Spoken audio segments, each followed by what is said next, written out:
Oh, there's Chris. All right, good evening there, REI Pro family. My name is Bo Mandry, and first I was going to say welcome to tonight's live Q&A session with me and Chris Goff, and we're going to have a fantastic night. So we're going to get right into it here shortly. But for those of you that are joining us for the first time, first I want to just say welcome to the family here. We'd like to get in here and answer your questions. You guys send them in every week, and it's an opportunity for us to really dive in and help educate you guys. And then, time permitting, we're going to take some live questions. So, if any of you guys already have some questions that maybe you didn't get submitted this week, or some come up that you think of while we're going through it, all you have to do is open up the Q&A panel and go ahead and start typing in those questions.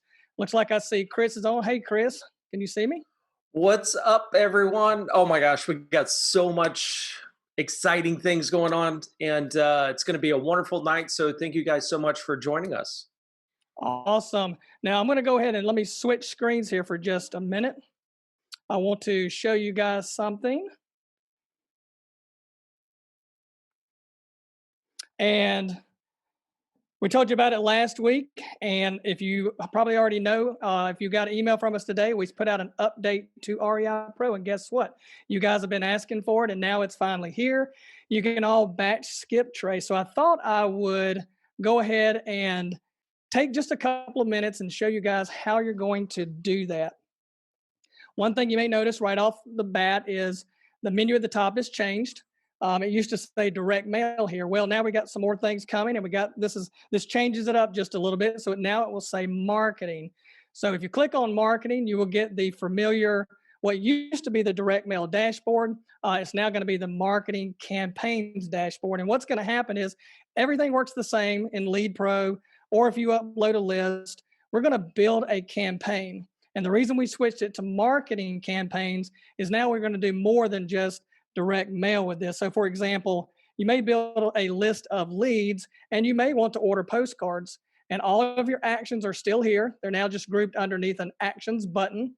So, if you click on one of the actions button, you can see here's your order postcards. But now I may want to skip trace this batch. I may want to run ListMate on it. I may want to print letters. All the actions are now grouped underneath this actions button. So what I thought I would do is just walk you through this process real quickly tonight on how to batch skip trace a list. So I'm just going to use one as an example here, a list of, got 23 in here. I'm going to go to actions, and I'm going to use the menu option here that says skip trace. Now, last week when we put the update on how to buy credits, and then we went over how to use credits for like step 2, the skip trace report. Here's where it's the same screen here. It's going to tell you how many credits are going to be needed to run this list, and it's 1 credit for each valid lead or valid results that we can get back. And it's going to tell you credits needed in this case are 23, and I don't have any. And I did that on purpose because I wanted to show you how you could purchase those straight from this screen without having to go over into the account section. So if you need to purchase credits before run it, click the purchase credits button. And again, you can buy credits individually where 2 credits is the minimum. But as you start going up to 25 credits, 80, 200, all the way up to 500 credits, you're going to get some really deep discounts. So if you're going to do a lot of skip tracing, I would go ahead and recommend purchasing, it's a bigger package because each credit is actually cheaper doing that. Now for this example, I'm just going to click 25 credits. I only need 23. I'm going to click I agree here. It does say no refunds issued for unused credits. So buy the ones you need, or if you know you're going to use a bunch, go ahead and buy them to get them at a deep discount. And then I'm going to check what my payment card is, or I can enter a new card, and then simply just click make payment. It's going to confirm your order, and now we're ready to run the skip trace. So once you do that, I'm going to hit run report. And then it's going to calculate. It's going to start running this process. It'll give you a little progress bar here. Now I could hit save and go on about my work. I can go in other parts of the software, come back, especially if you're running 500 or 1,000 of these. It'll keep up with the progress bar. So if you come back to the screen, you'll notice that it's just going behind the scenes. When it's done, it'll refresh and it'll put a check mark here showing that we're now complete with skip trace. So once you've done that, now of course we want to get these numbers or get the results. Under actions, you will see the skip trace results. And what I want to tell you is it's nothing more than really exporting. The difference is since you paid us to skip trace this for you, you're going to be able to export or download these leads. It does not go against your monthly credit if you have a certain amount that you can export each month. this kind of part of your subscription plan, it does not count against that. You will get all of that information, plus all the phone numbers and stuff included automatically. So click download, save the file to your computer, and I'm going to bring this up, and then I'm going to switch my share real quick so I can show you guys what it looks like.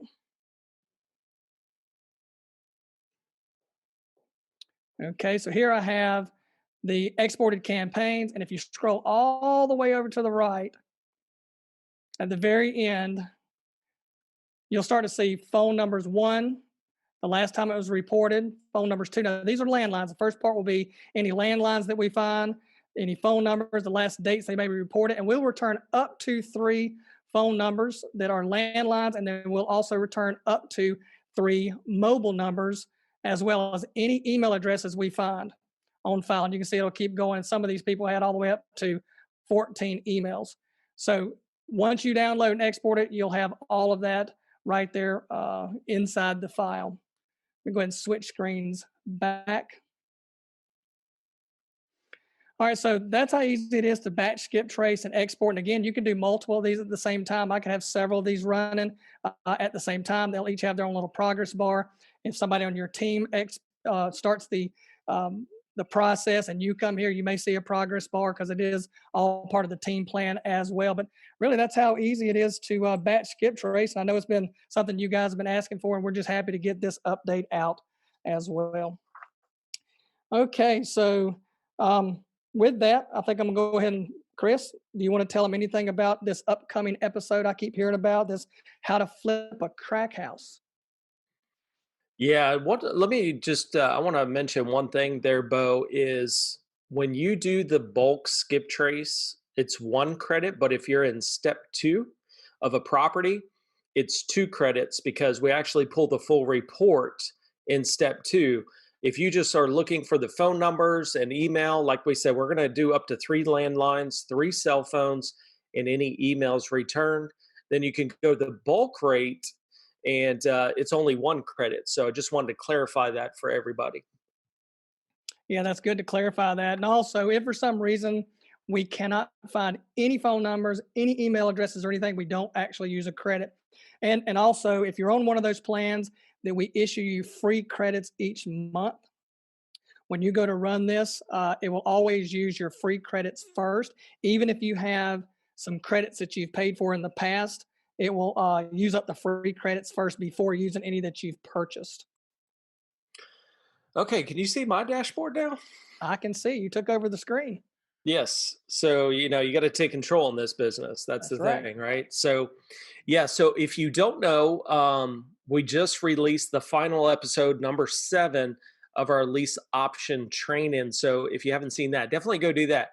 And if you want to see all the episodes, you can get to your education center by see all, and then I can scroll down and actually get to all of my episodes here as it loads. So, also, one other thing that I wanted to mention to you guys, if you haven't looked at your dashboard in the last 10 minutes, we are actually doing a webinar with one of my students, Jim Shoemaker, on July 7th. And we call it How to Flip a Crack House because that's basically what it was.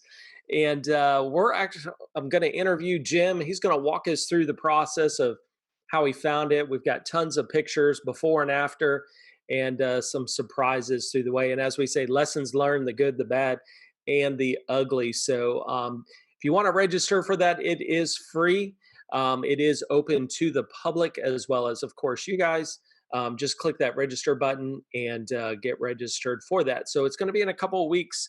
I can tell you we will be full on this webinar. Okay, so we're giving you the heads up right away to get registered.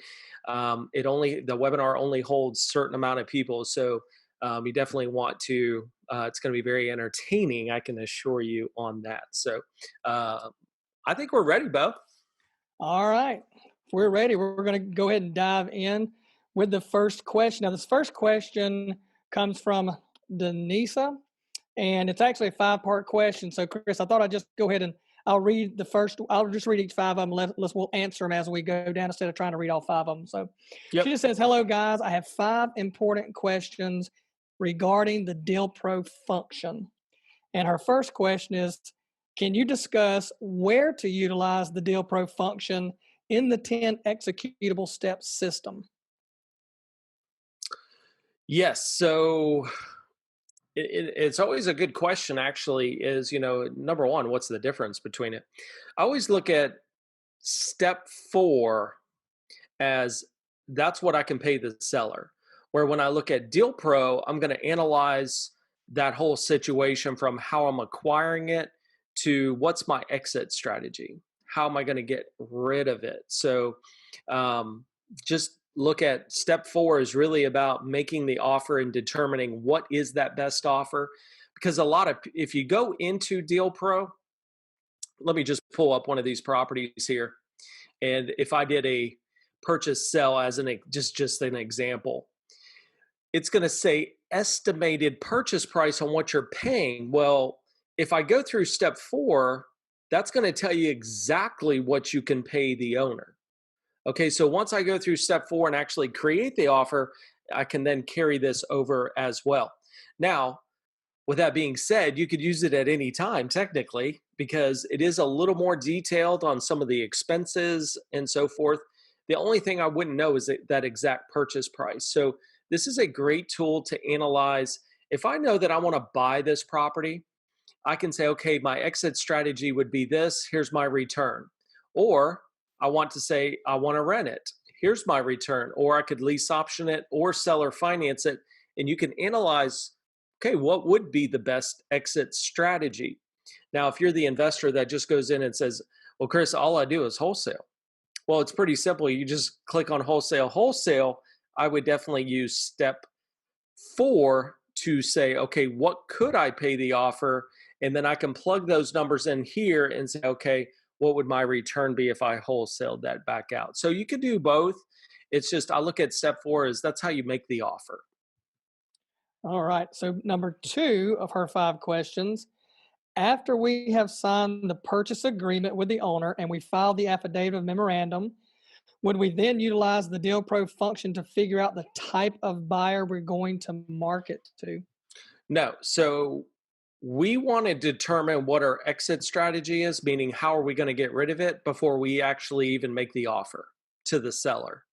So you need to know, okay, if I buy it or acquire it this way, I'm going to do this with it. So I already know my exit strategy previous to, so I should have already have been through step four and Deal Pro previous to me even making the offer to the seller. And that way I already know what kind of buyer I'm looking for. All right. Question number three.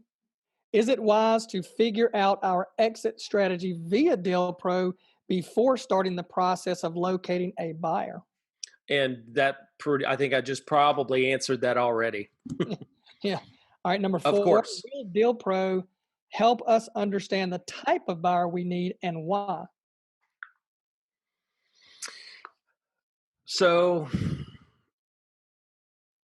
I think it all depends on number one, it could go in so many directions with this question.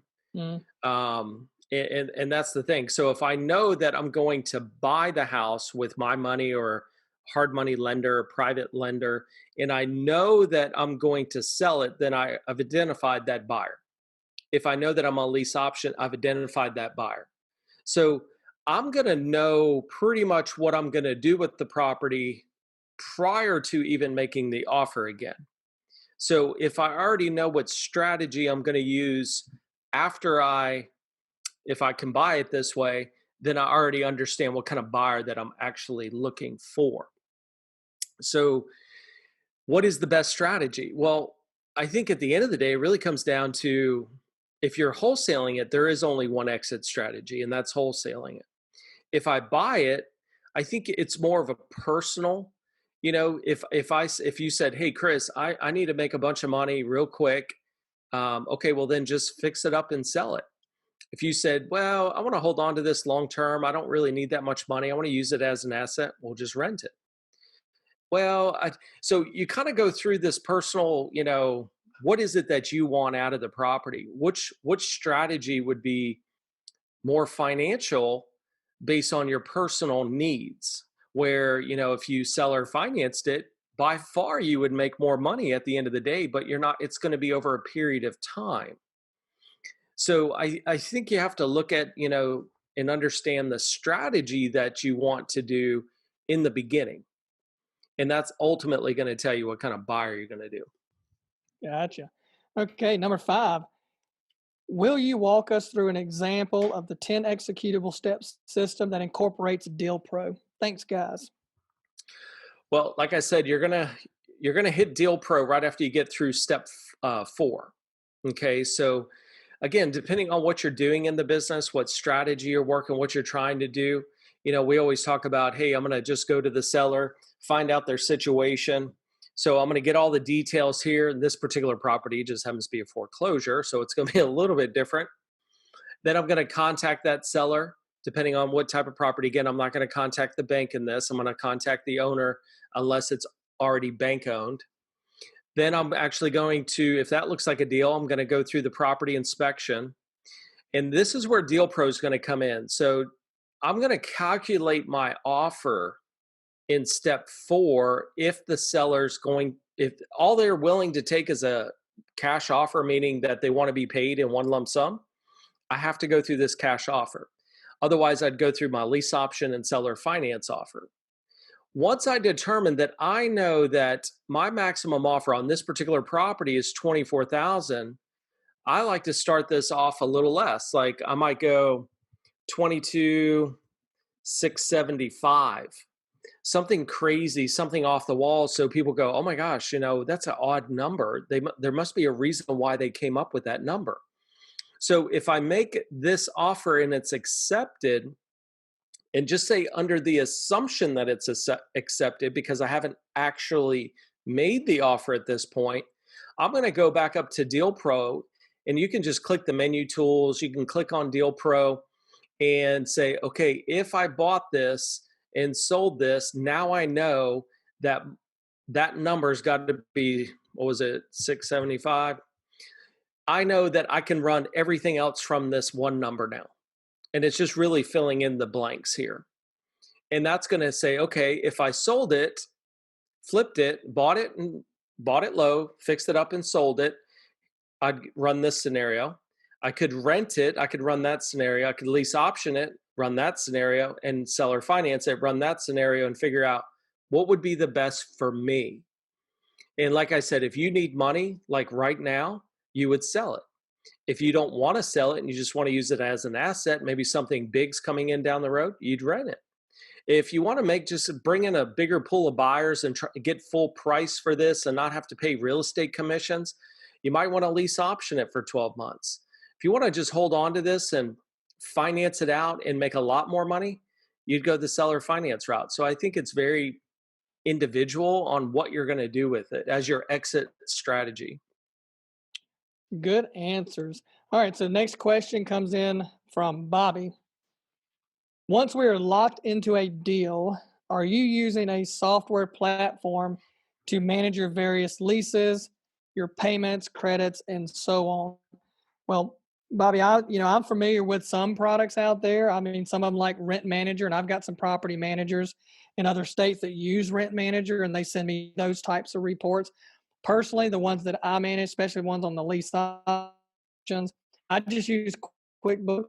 That's what my accountant uses as far as, you know, taxes and stuff. And my rent's coming in and how I apply it against my expenses if I do repairs and so on. And by putting it in there, it's already ready for, my accountant. So that's what I personally use. Yeah, I'm pretty old school. I use an Excel spreadsheet and we kind of manage that. And I think it's we good Lord. I mean, we were doing 5 to 7 deals a month, and that's when we didn't even know what we were doing. And when you do it the hard way, you learn how to do it a little bit easier, but then you get kind of sucked into one way of doing it. Hmm. That was me. So, To me, I try to keep things simple, and I guess I'm a little old school and just use a basic Excel spreadsheet when it comes to that. So, um, you mentioned QuickBooks. There are some other companies out there that specialize in those things. Yep. Um, so, I mean, even the personal version, like Quicken back in the day, I don't know if they still have it. It had a rental version for managing your tenants and so on. yeah, I So, think I've tried some of the programs back in the day, and I just like I've got enough to learn. Like, I didn't wanna learn anymore about that mm, kinda stuff, so I just went with what I knew, and still yeah. use Excel a lot today, actually. Oh, So yeah. Okay. Question from Alfred. We have a house under contract with a lease option agreement, and you found a tenant buyer and you're filling out the agreement with them. At what point do I send the agreements into the title company, or do I even need to? so what's up, Alfred? So the contracts don't go to the title company until the buyer's ready to buy, meaning that the financing's getting in place. Now, what we put in the actual lease option agreement is 30 days is the minimum. So I need to know 30 days prior to the expiration date what's going on. And I would much rather find out 60 days. I want to get that ball going with the buyer to make sure that everything's on track and so forth. Once I know, yes, the buyer's working with the financing and they're getting that in line, then I'm taking the contracts down to the title company or the attorney. All right. Next question from Jared. Do you guys have or provide a JV contract for wholesaling?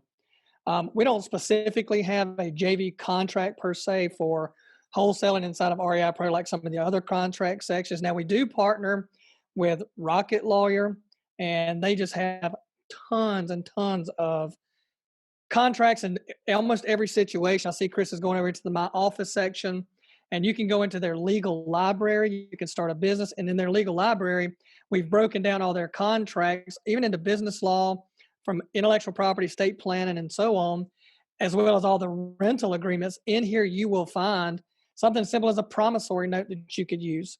And you could click on that link, it'll take you to their site, and then you can fill out whatever the terms are that you're JVing on. And they'll probably may even have some more in here that you could use for JVing with somebody on a wholesale deal.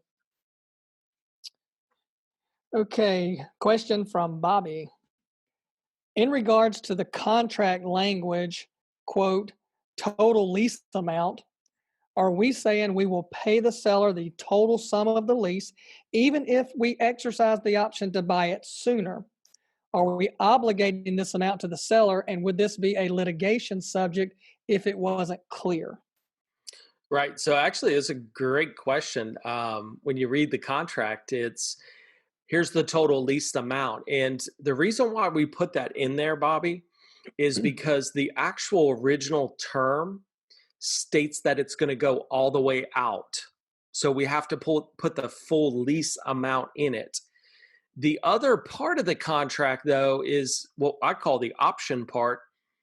And they have the right or option to exercise the purchase of that property on or before the end of that agreement. So once that option is exercised, the lease part of it actually stops. But that's a very good question because if I've never done one before and I read through that, it'd be like, whoa, yeah, but what happens if they come back? Like I said, I was going to pay them for the whole year.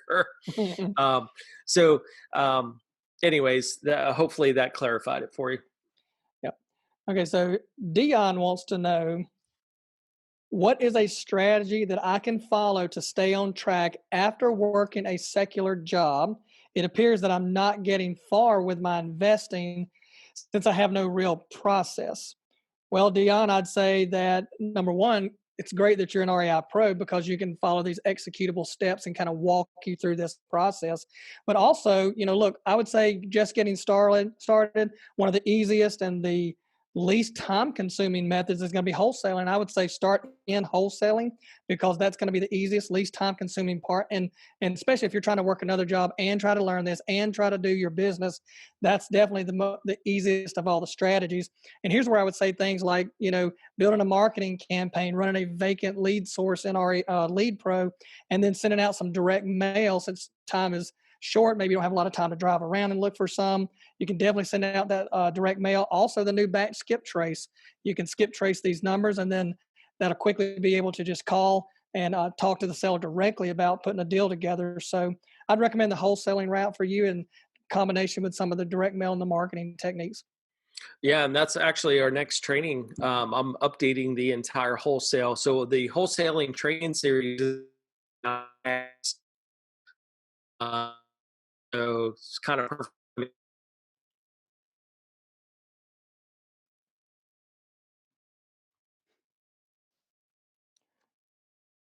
One of our internets here is kind of spotty. I don't know if it's you or me, Chris. I don't know, I really want out. So All right, Chris, can you hear me? I'm here. All right, so if you can hear me, I'm going to ask the question. If somebody has a hard time hearing me, just please type it in the chat window. Chris was breaking up there a little bit. Oh man, I'm not sure if it was my internet connection or his. All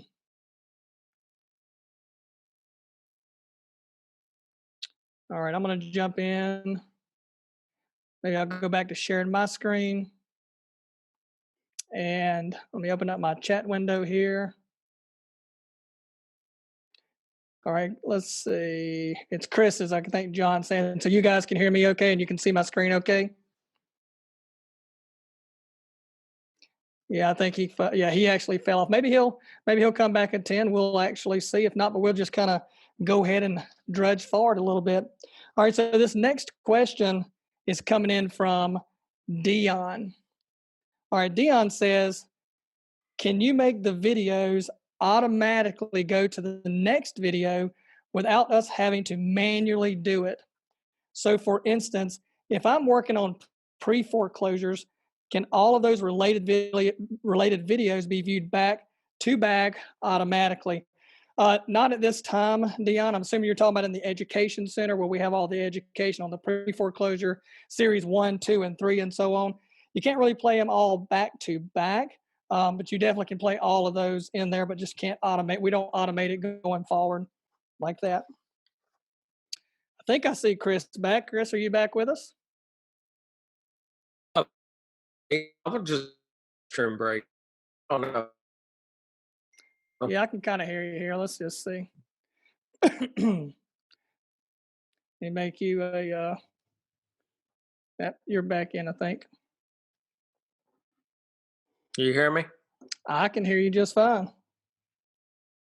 And now Oh, anyway. I'll call that rest break. Well, we can definitely give it a shot. So let me just see here with Denisa. We'll go forward, Chris, and we'll see if we can hear you when we need to jump in. So, all right, Denisa, it's hello again. She said, I met a nice real estate agent who specializes in foreclosures, pre-foreclosures, and short sale properties. She provided me with a specialized list of properties that are, quote, for sale and must sell because of their delinquent status. So we've set an appointment for this weekend to look at 2 of those properties of the above mentioned type that are priced significantly below market value.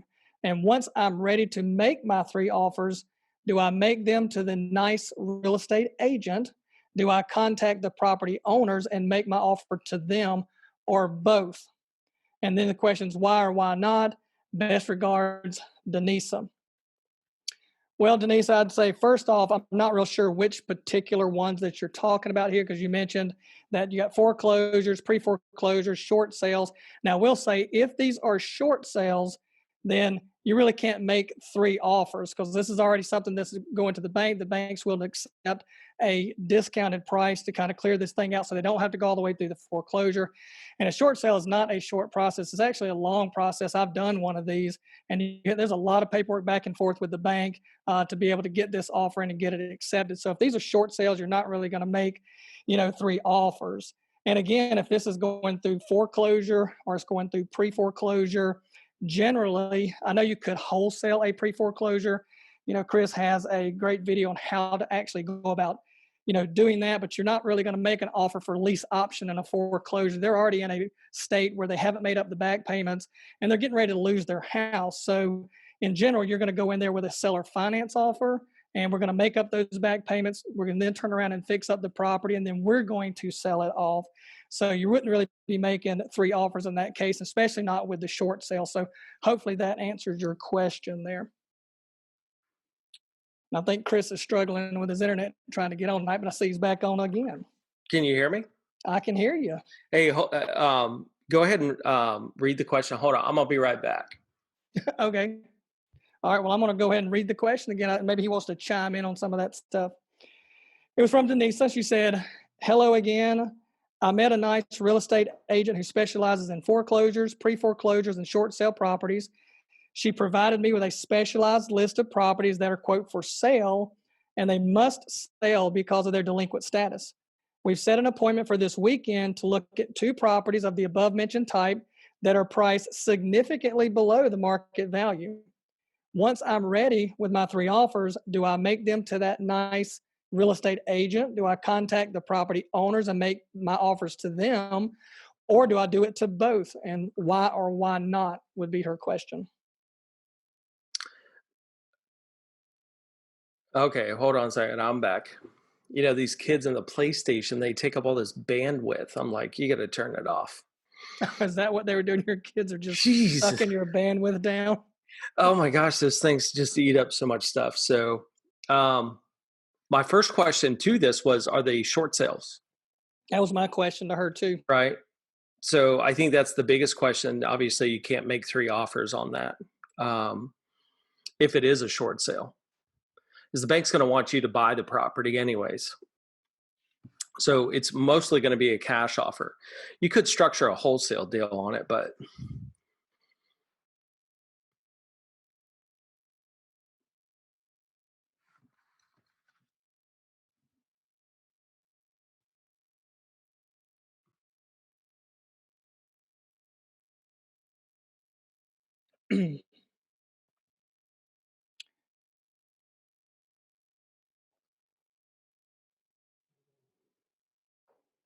Chris, you still with me? Looks like your microphone's muted.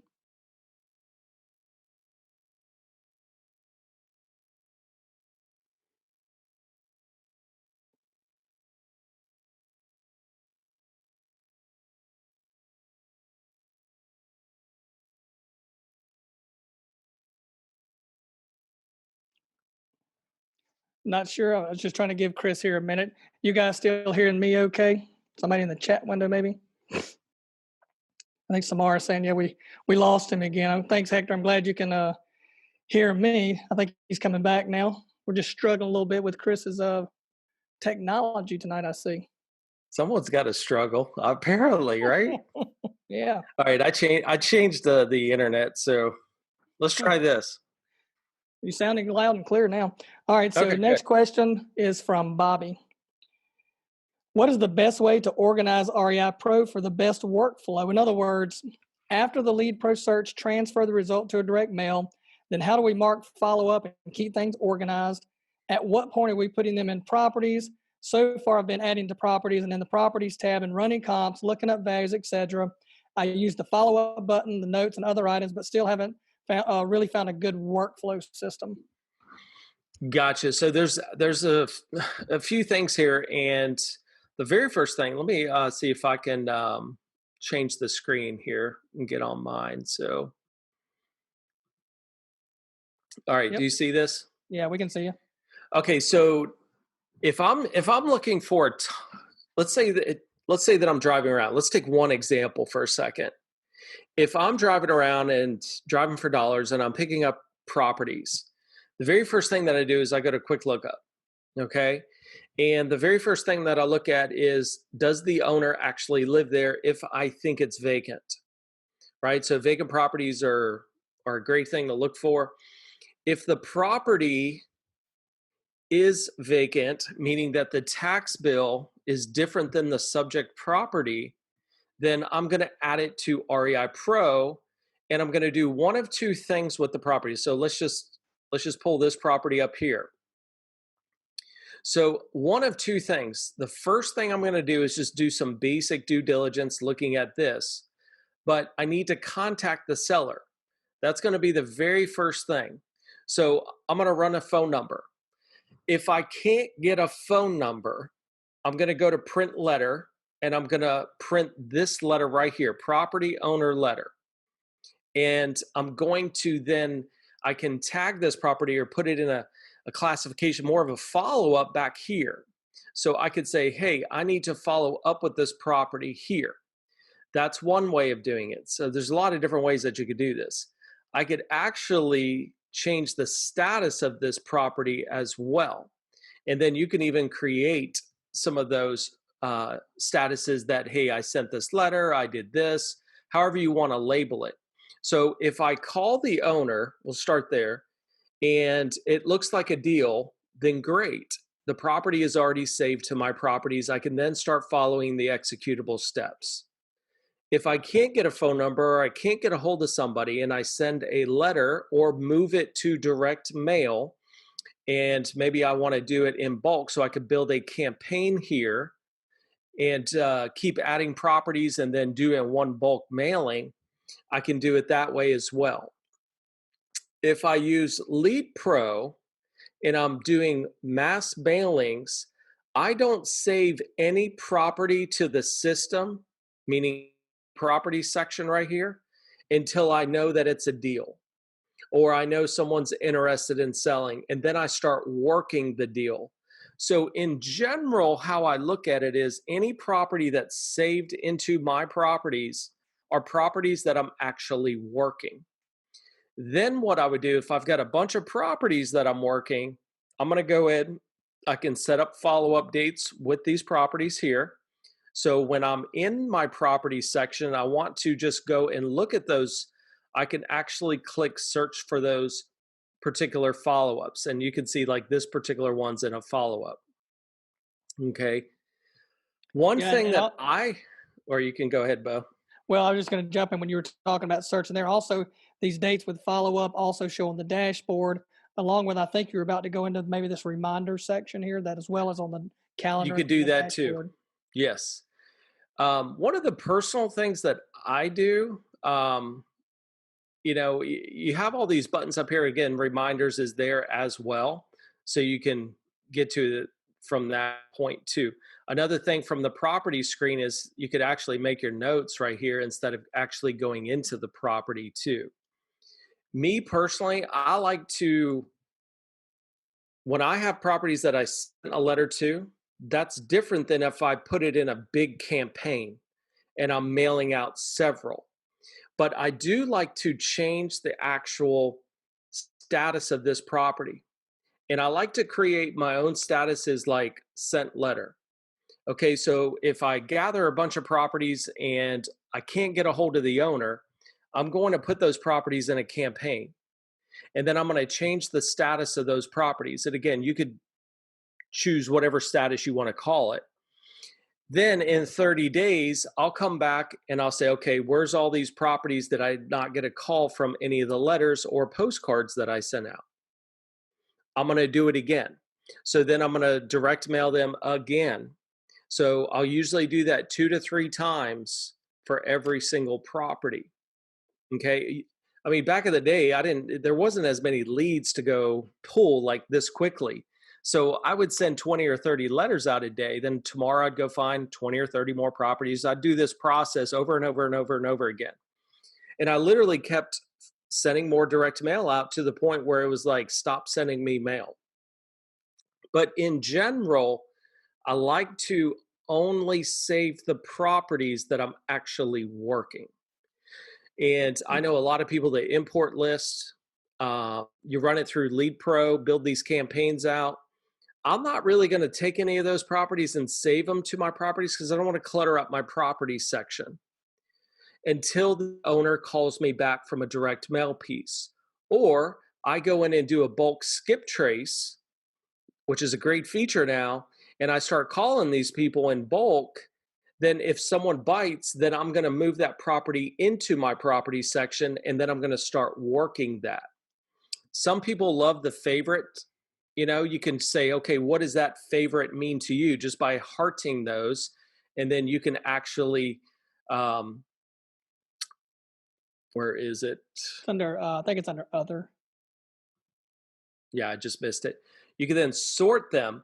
Another way of doing it are the stars. You know, I think you create your own method um, to make it work. What I don't like, you'll see, I only have 248 properties in my property section because I'm not going to sit there and add every single property I come in contact with.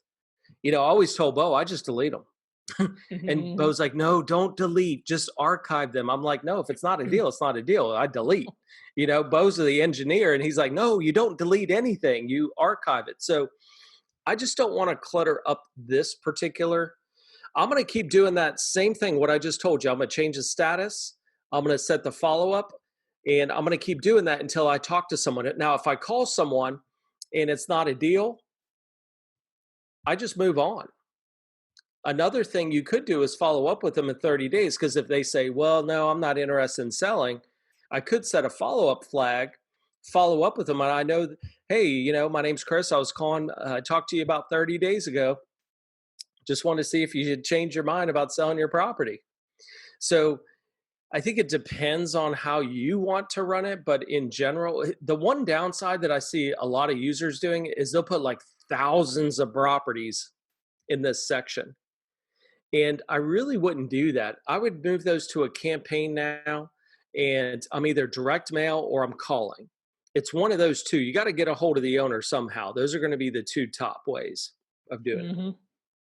And I guess it's true. I mean, until you talk to this potential seller, the owner of the property, it's not really a deal. So I can see why you would actually, just delete it and get it off your list and move on. So I do get that point. Okay, Larry wants to know, when wholesaling pre-foreclosures, who's going to make up the back payments? The new investor. So you're not, always think of it this way. If you aren't going to own it, you don't put any money into it and hope that I'm going to get it back. So what we're going to do when we're wholesaling a pre-foreclosure is we're going to structure the entire deal, including what the back payment would be. And then the new investor is going to take over that for a fee, and then they're going to make up the back payments. All righty. All right, Jeff. Jeff says, I just purchased my LLC and I'm looking for my first deal. What are the best types of homes to look at when wholesaling? Would that be vacant, absentee owners, etc.? Thanks. Yeah, Jeff, definitely vacant. That's exactly what, if you're wholesaling, it's exactly what I would go for in Lead Pro, is these vacant leads. These are the type of leads that you definitely want to start with, especially when you're doing wholesaling. So start there with the vacants. You could do some of these others, but I'm definitely going to tell you to start with the vacants. Yeah, my first 46 deals were driving, looking for vacants. Yep. Brad, I've received a lot of returned direct mail with a message stating, return to sender, not deliverable as addressed, unable to forward. I have used ListMate on every list I have mailed. I thought ListMate was supposed to prevent address errors. Any idea why this might be happening? Thanks. Yeah, okay, Brad. So I'll go ahead and clarify this. If you get back some returned mail that says sender not deliverable as address or unable to forward, it's kind of a generic statement for the post office. They're basically just saying, I can't deliver this. Now, if you run it through ListMate, yes, we are checking for address errors. And if, when we put this to the post office, it comes back with an address error. You'll see some AE10 codes or AE whatever codes. We move those over into a list made error screen, and those are particular addresses that the post office says has an error in it. Okay, there's one right there. Chris is pulling up AE10. If you look at AE10, the premise number is invalid. So if it's 123 Main Street, the post office saying, well, I understand that it's Main Street, but 123 is not a street number here. ListMade will pick those up, but that's not necessarily what this is talking about here. When you get that sticker, I believe the statistic, I have to go back and look it up, but I saw it one time where only about 50% of the people, when they move, will put in a forwarding of address or with the post office. So when ListMade checks with the post office on an address, the post office says, yes, that is a valid address. It is deliverable. I can deliver that address. And if it doesn't find a change of address, then it's just going to, automatically go to that place and it's a valid address. Now, when the post office or the postal carrier is out on their route, they may know that John Smith does not live at that address anymore. And when they go to deliver it, they're going to kick it out and say, this is not address. I can't deliver this mail here. That doesn't mean there's a problem with the address. It means I don't know who to send it to, but they know that that person doesn't live there. And then there's no forwarding of an address. So the only thing they can do is return it back to you. So yes, you will get some mail returned back to you regardless of whether you lose ListMade or not. And that's just simply because the carrier says, I can't deliver it and I have nowhere else to send it to. But we do check all of them through, especially ListMade, with the National Change of Address Service as well. And if they have a forwarding address, at the time that is printed, we will print the new address so that it gets the best deliverability rate. Yeah, and if you wanted to take time to actually solve that situation, is try to contact the neighbor and see if they know anything about where they went or any contact information that you can get. You could do that. Yeah, it's funny that you mentioned that. I actually did that because I couldn't ever get a hold of the owner, and I couldn't really find a phone number at first. I went over to the neighbor, knocked on the door, and I wound up getting the son's telephone number, and then I called the son to work that deal. Good little tip there. George, when pre-screening prospects to do a lease option, don't we want to know their mortgage balance and payments to avoid making offers that don't cover mortgage balances and monthly payments? I may have overlooked that in the scripts because I just got the program. I mean, it's not super important that you get it. It's always nice to know. I think it's hard for some people to ask the owner, hey, do you know what your balance is? And people are like, oh, it's none of your business. So, but at the end of the day, it's really in how you structure the conversation. I couldn't tell you how many times I would just say it in the conversation. And even my students that watch me are like, oh my gosh, I can't believe you just asked them that. Like, and then my students will go try it and they'll be like, that's none of your business, It's not super important. One thing that does help, if you go into properties and we pull this up and we go over to the mortgage information, we're going to have a really good idea of about what their mortgage is.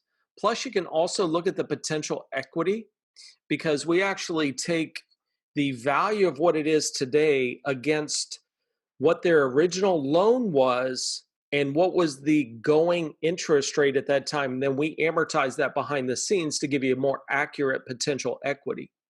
So that I'm already kind of know where the mortgage is without actually asking them, even though I do ask them a lot. Just don't think that you have to have it. Yep. Okay, it looks like we're coming up on the last question here that was sent in from Tamika. She wants to know, how does the equity in the property come into play with wholesaling? For example, if a house is 100,000 and it has an equity of 50,000. Well, when you're working with wholesaling, you got to have equity to begin with because you are getting it at a wholesale price and then wholesaling it just for a little bit more to somebody else. But how much should that equity?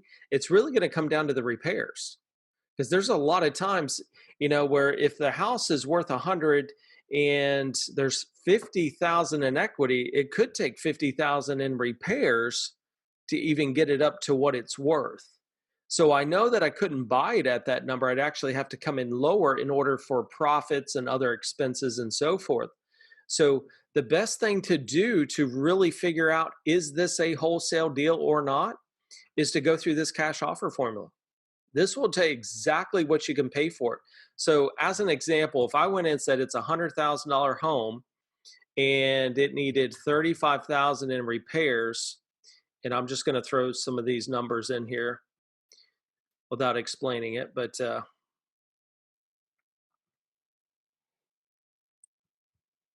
and if my buyer is actually using a realtor and I need to make a little bit of money off this deal, and I know my investor's probably going to be around 15% minimum, I already know that my offer's got to be 33, even though it has equity of 55. I already know that I can't even buy this house for 33 if they owe 50 on it. And I hope that makes sense. So I have to change my strategy if I'm actually going to buy this deal. And this will totally tell me right now if I can wholesale it or not. Period. All right. I think we got a few live questions here that we can take. And very first one, I think, is right at the very beginning because we were talking about bulk skip tracing. Looks like it's coming from Sean. Very quickly said, when will we be able to bulk skip trace via the bulk actions in list made where it makes sense because we actually have bad addresses? That's actually a really good suggestion. Now I can tell you a workaround until we look at that. I got to, every suggestion like that, Sean comes in, we take a look at it, and then we say, hey, does this just makes sense for everybody and so on. But Chris, click on list made errors there for a second. And I believe what they're asking is, okay, right here, we already know it's a bad address, so I can't send mail directly right now. So the next logical thing would be some other stuff, call the owner and so on. In the actions tab, there must not be, I don't know. Yeah, we can only view or edit here, so I can't run a skip trace report here. That might be a good location. I got to really think about this, Sean, but I'm going to take this suggestion. Also, now the quick workaround for this, if you want to look at all these, say, vacant undeliverable or the ones with address, you could select all of these and then go back and add them into another campaign, and then run a bulk skip trace on that one campaign with all these in list made. So go to bulk action.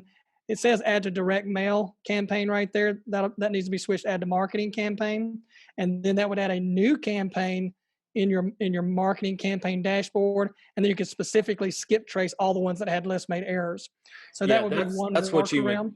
Yeah, that's what you would do. Yeah, because I'm Um, trying to think through that whole process on the fly, engineer brain here. Yeah, well, it would reduce a step. So if you had it in there, hey, go into all the ones that I couldn't get a hold of or send direct mail to, and I want to now do bulk skip tracing with those particular leads. Yeah, and as I kind of look at that, Chris, over there, it's a list where you're seeing all, say 50 or 60 at a time. And I want to go and pull that list. So I think you'd want to isolate one or more of those into its own new campaign called list made errors, and then bulk skip trace that one campaign.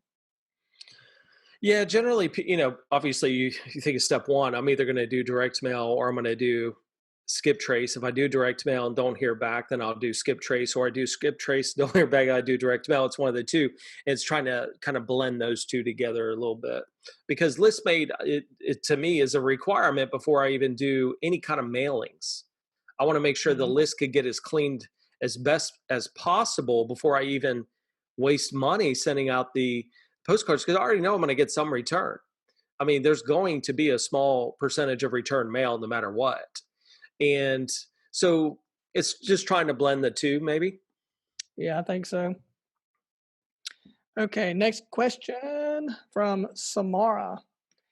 Is there a way to alphabetize the letters in a marketing campaign by the owner's last name before downloading the letters? This would be extremely helpful. Let's see. I don't have control here, but What you want? I know under actions you can hit just print letters, and I'd have to look to see what that default sort order is. It's probably the order in which you put them in the list will be the order in which they come out. I think Um, that's right. yeah, open up a campaign though, Chris. And this is something totally I'm gonna would have Oh, to well, that one look doesn't into. have And if any. you just view any campaign, Well, that one had 0. that doesn't work. Yeah, um, you can sort by let's see property owner address. This may actually be sorting by the address. I don't know if it'll sort specifically by the name there if you just sort on it. No. Yeah, that's sorting by. Well, it doesn't look like it's sorting by the person's name there, but it's the first name. So it looks like you can't sort these by name first, because I know you can do a bulk action here. Select all and then say print the ones that you haven't already printed. But I don't know if it'll stay in this order as the order in which you entered them. But I'm going to write that down smart and let me take a look at that for you. Well, I think the big question is, tell me why. I'm trying to understand why they need to be in alphabet order, as far as the owner name.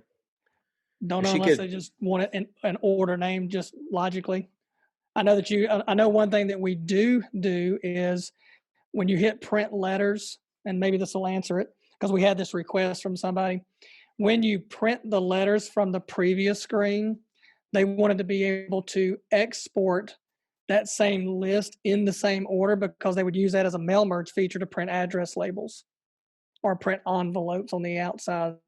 And I believe that was something that was added. So if you print the letters and export, it came out in the same order for that purpose.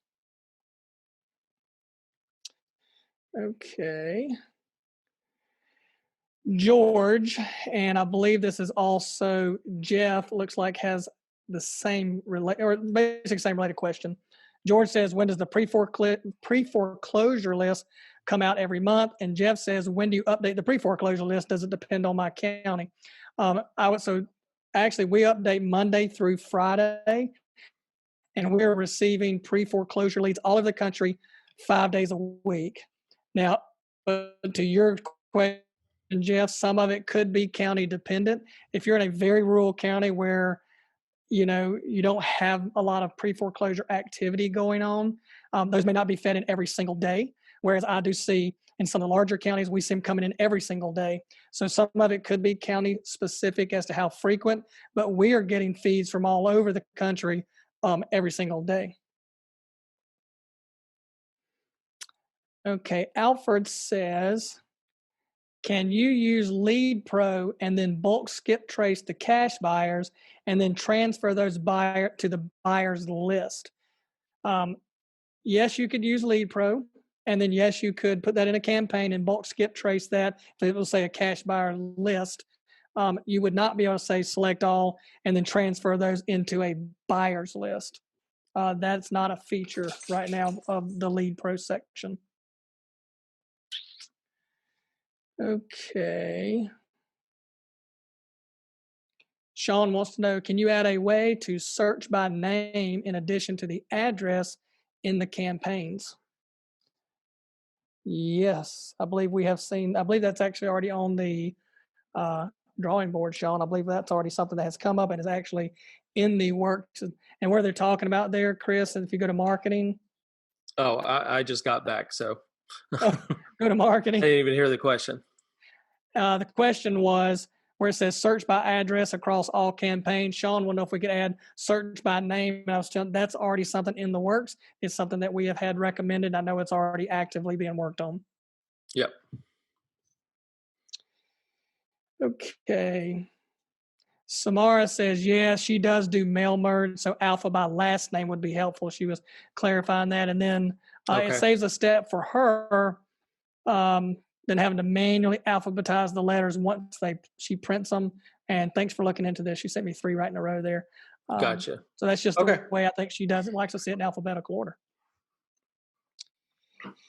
And then let's see, Joan Knight. I am creating a campaign for sale by owners from Zillow. Is it easier to enter one at a time or create a list in Excel and import the list? For me, I would say create a list in Excel. You're doing it. You could be pulling your list from multiple places, even besides just Zillow, maybe for salebyOwners.com and so on. You could put the address, the city, the state, the zip, If you have some owner contact information, you could do that as well, and then import that into a campaign list. That would be your quicker way. Now, if you don't have the owners' names and it's just you have the addresses, um, I think I'd still probably import them, or I would just create a campaign and search for the address so that we can go ahead and associate all the behind the scenes tax records, pull the owner's name into the whole list all at the same time if you don't have the owner's name. Yeah, I would just say it depends on how many we're talking about. Yeah, because if it's just a handful, is one thing. If it's I'd probably just manually, hundreds, yeah, if it's yeah. short list, but And then I did see maybe a couple of questions in the chat window. I think it's kind of a generic question. We'll see what you think on this one, Chris. Naomi wants to know, how do I know if I find a good deal? when the seller says yes to your offer, Right. that's a Find out good what deal. find out what their situation is and employ one of those techniques, right? And that's the thing is, you don't have to get it, 50 cents on the dollar, because you could just change the strategy and pay full price. So I think number one is understanding the strategies to help determine, is it a good deal or not. Usually when a seller says, hey, I just need to get rid of this thing, it's probably going to be a good deal, versus somebody that says, no, I've got it for sale, but if I don't get what I want, I'll just sit on it. That's probably not a good deal. So, Right. a lot of it does come down to the motivation of the seller and what they're willing to do and or take for the property. Yep. All right. Looks like we can run up on our 9 o'clock. I see one more here. Um, says it's from John. I'm in South Florida. Can you wholesale condos? Totally.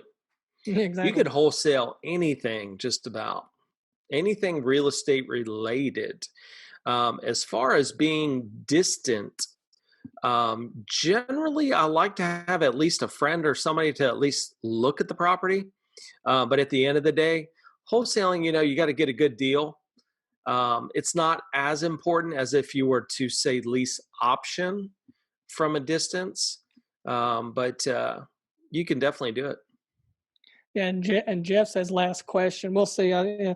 So Jeff will have another one here in a minute, but these are all good questions, Jeff. Last question: how do I not sound like a scammer? I try to sound as casual as possible, but sometimes people get nervous and they don't trust you. Well, Build that relationship. the first thing, That's the key. well, what I tell in the marketing that we have coming out as well is I don't really use the We Buy Houses stuff. I think that in itself, people automatically associate you being a scam, versus, a different message. I always like to say you could pay up to full price. But I think a lot of it is just your communication. It's how you just treat people. And I think if you treat people good, then you're not going to look like a scam artist. Because investors in general, there's a lot of them, man. They will take every little penny you have. They are just that way, and it's usually those people that never make it in the business long term. So just be yourself. I think that's always say they have to buy you first before they buy anything that you're ever going to sell. So try to work on the relationship building part. And just talk to them the way you'd want to be treated. Yep. All right. Well, I believe that is all the questions, and we're running a little bit over our allotted time here. But I thank you guys for joining us tonight and sending these questions in. I know it really helps everybody, and I get a lot of feedback from people just really appreciating us for doing this. So that's why we do it. We do it to help you guys out. Especially during these times, we want to make sure you guys are successful and you get the information that you need. So I just really appreciate you guys participating. Make sure you tell your friends. Make sure you go out and register for that How to Flip a Crack House. When Chris told me we're going to do this whole episode on how to flip a crack house, I like to die laughing because I thought the name was really wonderful or funny. But I know it's a great story. You guys need to make sure you go out and register. You can do that from the dashboard down at the bottom, very bottom, first thing there. There's a link. Yep, Chris is showing it there. Free webinar. It'll be on July the 7th at 8 p.m. Eastern time. Go ahead and register. It will be limited. It will be sold out, but it'll be a great one to join. So thank you guys for joining. Yeah, and apologize for my internet here, but we have some big news to share with you guys next week. Oh, So yeah. it's something personal to me and Bo, and we would love to share it with you guys before we share it with the world. So we would love to tell you about it, and hopefully you'll be able to join us next week. But have a great weekend. Go out there, find some deals, start using the bulk skip trace, and start making those calls. And let's get some deals going.